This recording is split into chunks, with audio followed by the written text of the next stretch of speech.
kind of a big deal to take a step back and pause and ask myself the big questions, which I know you do with your clients. What do you really want to do? What do you really want? What kind of creator do you want to be? What does it mean to you? And what is inside of you that you need to express? Welcome to Be Bold Branding, where we discuss the power of differentiating yourself through your own unique story and standout personal brand. Today, we're talking with Christina Barsi, founder of Avant Haüs Media and host of the podcast, Be Bold, Begin. Okay, are you beginning to see some similarities here? Her chief goal is to help you get unstuck and create from your purpose. Today, she's going to share her story, exactly who she helps, and why she does what she does. I'm Tanya Eberhardt, founder of BrandFace. We help experts and influencers differentiate themselves, and we do that through personal branding. And I'm Michael Carr. I'm the COO of BrandFace. I was actually a client before I became a partner in the company.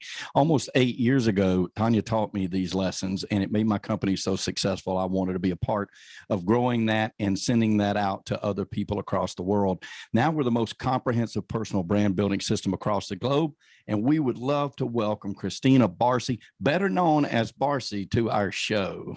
So nice to see you again. Hi, thank you so much for having me on. You were on my show last week, so it's really fun to be here with you on yours. Yes. And it really stuck out with us because there was this synergy, this connection. I mean, even down to the names of the podcast, which we think, I remember talking about on your show, was really incredible. And having that connection, it just sort of shows how small the world can end up getting, right, when we really start connecting with each other. And I think that's a perfect example of it. So we're excited to have you on again. Yeah. Yes. And I think you guys will see after we move through the conversation, there's just so many similarities here and so many things we have in common. So let's start with this, Barsi. Tell us how you got started in this profession. And was there a specific event or person in your life that kind of shaped who and where you are today? Oh my gosh, yes. Okay. That's a loaded question, right? Yeah. And I can single out two people specifically, maybe three, but we'll start with the two who pushed me in the direction to actually start, which of course is my whole brand. So that's kind of funny, but those moments I think are so special, and they're the things that get us moving in the direction that we want to go in. So those are the two that I'll highlight. But just to clarify what I do podcast production development, and it's the development side that really lights me up. But the production side felt too big for me to do anything with originally. So the question about the two people become really important. But what happened was I was an actor before, and I was getting blocked. I wasn't enjoying the business. I loved acting, but I loved the stage. I loved the interaction with being with people, kind of like we are here today, interacting and connecting and being in a space where there's a big energy exchange. And when I moved into auditioning for film and commercials and things like that, it didn't quite jive with me the way that I had hoped. And I was getting blocked, and I couldn't do my job ultimately when I did get onto the stage to perform something. And I paused. By the way, I went to school for theater. My whole life was built around this idea that that's what I was going to do with the rest of my life. So it's kind of a big deal to take a step back at that time and pause and ask myself the big questions, which I know you do with your clients. I was trying to do that with myself, which is what do you really want to do? What do you really want? What kind of creator do you want to be? What does it mean to you? And what is inside of you that you need to express? So I spent a couple of years doing that. And within that, I ended up writing a story that was a science fiction noir fiction story. And it was kind of an expression of what I was going through at the time. I felt sort of disjointed. I felt like there were three versions of myself, and I didn't know how to bring it all together. So that's why it's science fiction. There's like three characters that are roaming around that are split between from one person. It's kind of a complicated story, but I had an opportunity to immediately create that story in a podcast setting. And I said, great, let's do that. What's a podcast? Because this is back in 2012. So I was just like, I get to do my story. Let's do that. I don't care how it happens. Let's just do it. And it was so much fun. And I was so lit up. And I had people who were just as fired up about it as I was, that wanted to be a part of it. And everything just came together so easily. It was so exactly what I was missing, that it went on for a couple of years, and we did the whole story, and we worked on it every single week for 2 years, and you can still listen to it if you'd like. But that's how I got into podcasting. And from there, I produced a documentary about that experience. And from that, I got the confidence that I could produce. I couldn't technically produce yet, but I could creatively produce. And then we did the film festival circuit, and fast forwarding a little bit. But when I made the film, an old mentor of mine I caught her eye once again. So we reconnected and started talking. And this brings me to the first person that pushed me in the direction of maybe doing something more with podcasting specifically. And she was like, why don't you carve out a corner for yourself in this business? It's so new. There's still room to do something like that, and get yourself out there in a place like Los Angeles, which is so competitive in the media space, of course. Mm-hmm. And I was just like, I don't think so. No, I'm not going to do that. That sounds like, I don't even know how to do that.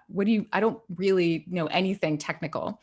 How would I start a production company? But I couldn't stop thinking about it. So going back to the film festival circuit, we had an opportunity to perform live at one of the festivals that we got into, perform the story live before our screening. And I couldn't take any of my tech people with me. So I had to learn how to produce the show technically very quickly, in the matter of like 2 weeks time. So I did it very fast, to the point where I even created some of my own music and was recording that, and like creating, technology I could bring with me so that I could run a board while I was performing my characters on stage. And it all just came together so easily. And I was like, oh my God, if I can do that in 2 weeks, I bet I could learn how to produce a podcast from the technical side. And I was feeling very confident. So I quit my job and I did it. And I just went for it. But the other person that becomes important here is the man I met at that festival that I performed at. He didn't come to the performance. I saw him speak. And something he was talking about, I was like, I just know I need to talk to him. I'm going to introduce myself as a producer, which I wasn't quite yet, but I just knew in my heart that's what I was going to do. And I did that. And he was like, great. And then we kind of moved on. And then he couldn't stop thinking about it. So later that night, he found me again and was like, I can't stop thinking about what you said. I have a client. He was a talent manager. I have a client who should do this. And I gave him all my ideas, and he's like, well, let's go for a drink. And I was great. So we spent the whole night figuring out how to start my business. And he still sends me clients to this day, but he gave me my first client. And I got started as soon as I got home from that festival, and officially opened shop, like launched the first episode, like 2-3 months after that. And I've been going ever since. So that's the whole story. That is, that's still pretty awesome. So that is, did Yes. Be Bold begin at that instant, or did you rebrand at some point, or has it always been Be Bold Begin based upon that experience? So thanks for asking that. When did I start that podcast? I started that podcast the year after that festival in 2018. I had also recently become a Kaizen Muse creativity coach. So I wanted to use that somehow, because I loved the tools that came with that arsenal of creativity coaching, and I loved working creatively. So it was hard for me to do both businesses at the same time, like be a coach and start a production company. So I kind of used the Be Bold Begin podcast as my vehicle to share the tools and the tips for creative people to get started. Mm-hmm. And then the business just became too hard to do even both of those. So I did take a break for about probably like a year and a half, I'd say, from the podcast. And then I re-upped again in the like beginning 2020 when COVID was happening, because I felt like people needed a safe space again to hear, you know, things that were going to make them feel like they were going to be okay. And I knew that I had tools like that that could help with that. So that's how it started again. But it was always about, you know, how to get out of your own way and how to do something that felt really aligned with your core and your intuition. That's really cool. So do you think that that is a big driving factor to success when you learn to follow that intuition and not get lost in it? You know, sometimes I think in my own life, and there's these gut reactions that you have inside where you're just sure, like you just know that this is exactly what I'm supposed to do. But then I find that people we work with, they sort of lose that personal agenda, right? You know, either somebody outside of that, the dream killers, we call them, you know, like tell you how, you know, that doesn't make sense, or, you know, you can't monetize that, or, you know, how you're going to eat and stuff like that. And many times they don't even mean to be negative like that. But do you find that learning to follow that intuition is a driving force to success?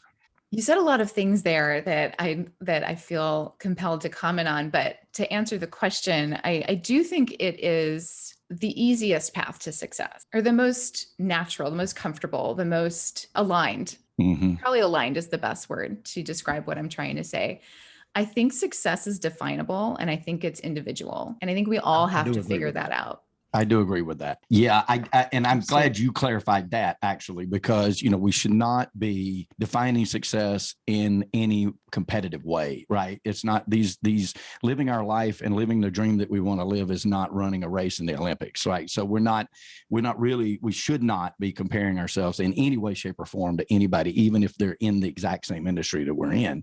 Success is, like you said, definable to the individual person and should be. Although I think we can lose direction a lot of times, you know, accidentally by sometimes listening to the wrong voice, even if it's a loving voice.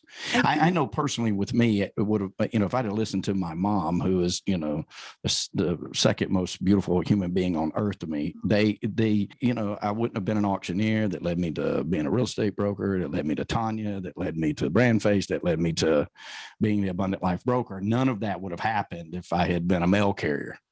Wow. So, and she didn't mean it in a negativity. She's just worried about whether or not I was going to eat and pay rent, which is important stuff. What moms worry about, That's right? what moms worry about. Yeah. And I think a lot of that's a good point, because I think a lot of people in our lives that really care about us come from this, they're carrying, sometimes we all do it, from a fear place, which I think is kind of driven by the ego versus the intuition. And sometimes we feel like we have the answers, but trusting that is really the relationship that requires continuous building. And it's going to be a relationship you develop forever, just like anyone else in your life.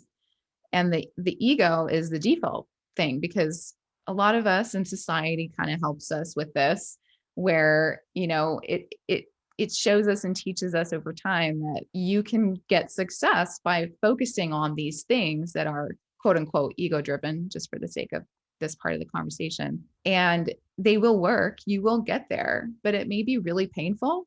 You may be really drained, and you may find yourself feeling unfulfilled and not sure why, because you did all the things you set out to do and you quote unquote have success. So why does it feel so bad? And that's where things get really like confusing.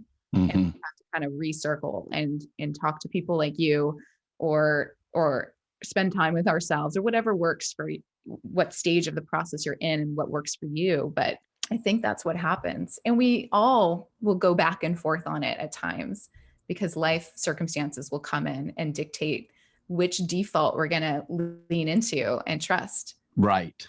Yeah, that's true. That's true. Yeah. It's almost like learning to hear it. That's so true. That's so true. And, you know, just so you know, we have one other point of familiarity here, Barsi. I too went to theater school. Oh, I did. And I lasted about 6 months. Well, I went to a community college first and had a great time there. And then I moved on to a bigger college and got there and realized 6 months in, it wasn't for me. It just wasn't my cup of tea. So I went on to other things only to realize that the business we're in now, and same for you, you didn't leave acting, you just turned it into a different position, right? Because we speak, we are on the stage. You are helping people produce. You still spend some time in front of the microphone / camera, right? You are behind the microphone / camera as well. So we just kind of take those same core things that we really are passionate about, and we just twist them and turn them a little bit, right? yeah. And once I gave myself permission to do that, so much more opportunity shows up because you realize, like you just described, it's about you and what you like to do, and how you express it can change over time. Right. Sure. I may get on stage again at some point if I feel like it, but it doesn't have to be so linear. Mm-hmm. Well, I look at it this way. You are in fact on stage every time you do your own podcast. Yeah. Because you are, it's not like you're pretending to be someone else, but you are showcasing your own knowledge, your experience, your expertise. You're sharing advice with others. You are a thought leader in that regard. And that's not too far removed from acting. I would agree. And thank you Show for business. Let's for call it saying show business all the way around, right? Yeah. That's very true. And I think we just don't ever really, like, wherever a passion starts to grow, wherever there's a seed, it ends up to be a seedling at least somewhere, right? If not a full grown tree. Yeah. And it's true. Like, in order to move through life, we have to use ourselves, right? We have to use things that we do well, and it can translate into so many different facets. And yes, acting is much like that. We think of it as being someone else, but the reality is we're pulling from our own experiences, and we're sharing our emotions openly with others to share Great with way us. of putting it, because I like that that's another definition, thing we're for sure. doing right here, right now. Right. And that's part of being on a stage, if you will, because this is just another stage. That is part of what we do as entertainers, as people who, are hopefully thought of as thought leaders, right? It's really what we do. And I love that. And to take that, what you've learned to help other people do that same thing, that's where the magic comes in, I think. That's what I'm Definitely. most passionate about, for sure. Mm-hmm. Yeah. You can tell. Yeah, you can. That comes out in you, and look, that's a great place to be. Like, honestly, that's what I love the most about what we do.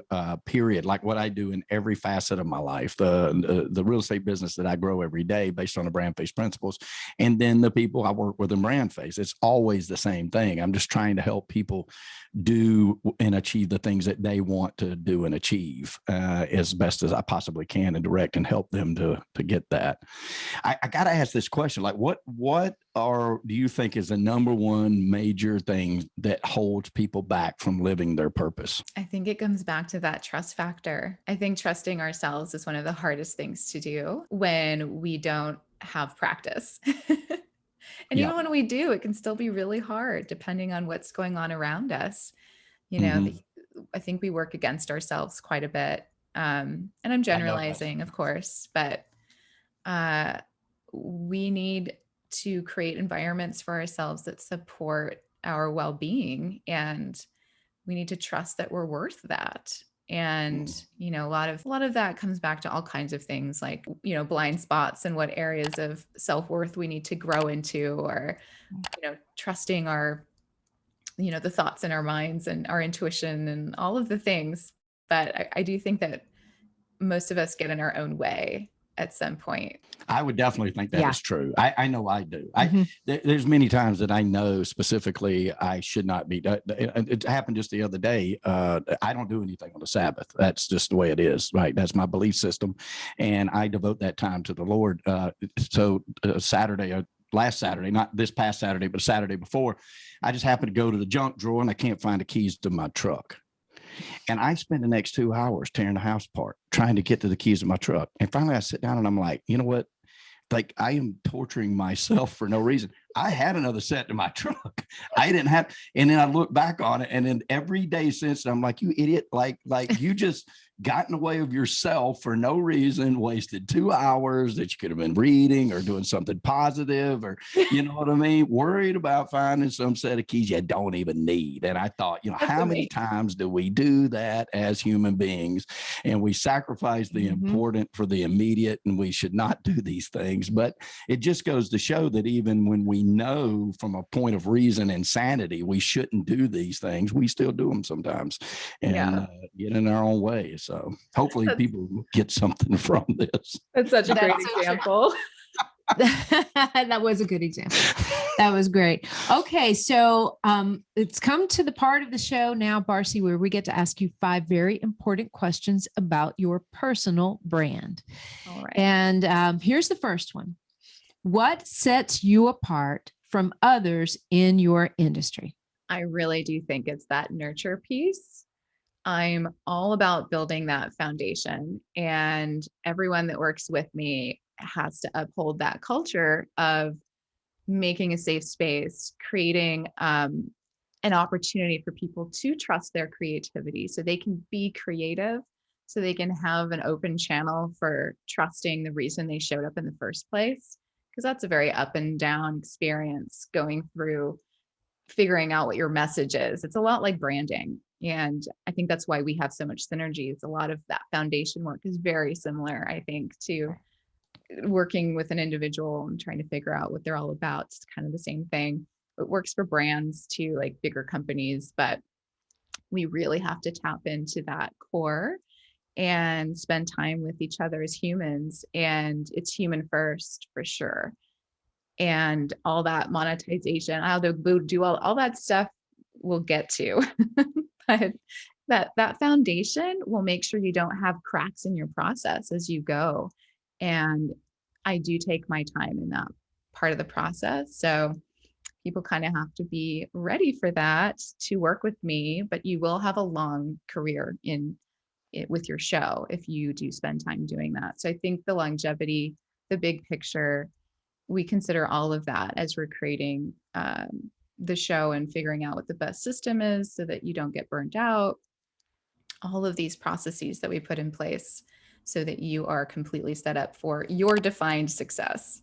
Love it. I do too. All right. Who do you serve? Who's your ideal customer? I love small business owners. I love creative entrepreneurs is what I call them. That could be anyone really, because we're all creative, but I say it that way because not everyone identifies as quote unquote creative or an artist, but you might have a business and it may be that you want to become a writer, or you might want to create a platform for yourself in an area that is creative. So someone who's open to that kind of experience, and then small business owners and coaches, that could be so many different types of people, but an individual who feels like they have a small business that they want to niche out and expand and become the voice in their area. That's basically who we serve. Okay. Now, number 3, how do you serve them? I think that answer was baked into part 1. That question. It's really concierge service where we do a lot of the process for you so that you can focus on really leaning into your truth, and we'll help you excavate that and create a system and process that you can show up for that is tried and true, and will get you to the next step and the next step and the next step. And we try to make it really easy and fun too. I think that's the key. Absolutely. Right? Because if it's just not fun, we're just not going to do it very long. Yes. Very true. So Number 4, what qualifies you to serve them? Well, I think honestly, having that creativity coaching background helps so much in being a really good guide for that foundational part. And being an artist and creative person myself, going through the process of creating a film, which is an interesting, that's a whole nother creative process, but it has a lot of moving parts. So my background, I think, runs the gambit of a lot of the pieces you need to put something like a full show together, from the technical, the production side, having perfect sound, and setting you up for success and systems, and then being creative myself and really passionate about people expressing themselves, I think is key. For sure. Love it. Okay. Last question and our favorite. How does it make their life better? Well, hopefully they are enjoying the process like we touched on a moment ago. Hopefully it's fun. Hopefully it's an outlet. Hopefully it is marching you towards the goal you showed up for. Like, for example, one of my clients wanted to she wanted to write a book, basically. She wanted to become known for memoir writing, but all of the publishers were sending her away and saying, we don't know who you are, so go do something so that we have an example of your work. And instead of writing a whole bunch, she created a podcast with, I got to help facilitate that. And we made sure that it was super tailored to what she wanted to create. And it sounds like a memoir. And we've done it now for about 3 years. And she just sold her first book deal, and she's writing her second. And she's now regularly writing for HuffPo. And it all worked, which was like the beautiful thing. That's awesome. About that process. Yeah. Absolutely. Absolutely. Yep. That is good. That's good stuff. So Barsi, tell us and the listeners, what's next for you? I am leaning more into that core piece that we talked a lot about today, which is the trust, the individual, and how to move through our own blocks and how to start something with a process that is supported. A lot of us are like, I want to do something different now, especially with the world we're living in. We've had a different experience than we've ever had, a lot of us. And we're like, I don't want to go back to that 9-to-5 job, or I want to lean into my creativity, or I want to do something else. And I love that space of finding your core. And I'm launching I've kind of sort of already launched it, but we're growing it right now. And it's called Unleash. And I want to create programs and digital courses and systems and space and more safe space. It's very in line with Be Bold Begin, the podcast, and just give people an opportunity to really find themselves and make those decisions and become clear so they can take those next steps towards whatever it is that they feel more aligned to now. Mm-hmm. I like that. I like that a lot. I do too. So tell everyone how they could reach you if they have questions or want to work with you. Yes. You can, if you Google me, a whole bunch of stuff comes up, but you can also email me. It's Barsi, my last name, at Avant Haüs Media, which I know is a long mouthful as well, but it's like avant-garde. So AVANT, and then house, like the German house, HAUS. Media. There's a website by the same name, Avant Haüs Media. There's a contact sheet there. I'm on Instagram at the Barsi. I'm pretty active there. And of course on LinkedIn, just my name, Christina Barsi. Facebook, Christina Barsi. There's also a Facebook page now called Unleash by Barsi, which I just talked about. So lots of ways. Love it. We'll give some links in the comments. Definitely will. Barsi, thank you so much for being on our show today. I love what you stand for. Love your direction. You're just a sweetheart, and we're so proud to know you and call you friends. That's the truth. Yeah, the synergies are amazing. It's I really like it. I just love things that show me personally, and then the rest of the world, how small it becomes when we put it out there. Like when we think on these things and we focus upon the things that we want, how it is attracted to you. And then next thing you know, the people in your life are people that are in line with those same thoughts. And you are living proof of that for us and for BrandFace. Us personally, we've really enjoyed our times with you, and especially these podcasts, and hope that there are many more in the future. So yeah. Thank you so much. I feel exactly the same way.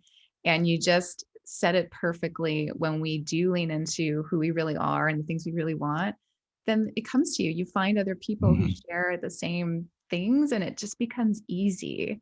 And it's so beautiful when it works. So thank you for being a part of that for me too. Oh, you're so welcome. You're so welcome. Okay, guys, if you learned something today from Barsi that helps you or inspires you, we know we did. We encourage you to like it, love it, share it, and ding, subscribe so you can be the first one to learn about the next episode. Yep, guys, it's all about prosperity. You know, we talk about this, but when we talk about prosperity, we're not just talking about money. We're talking about a true 360 of an abundant life that we want for every one of you. We know it, BrandFace prosperity favors the bold. So we say, be bold, folks, especially with your brand and especially in 2022. Ms. Barsi, thank you so much. And thank you, Ms. Tanya. Thank you, guys. We'll see you next time on Be Bold Branding. Brought to you by BrandFace, the only comprehensive personal brand building system across the globe.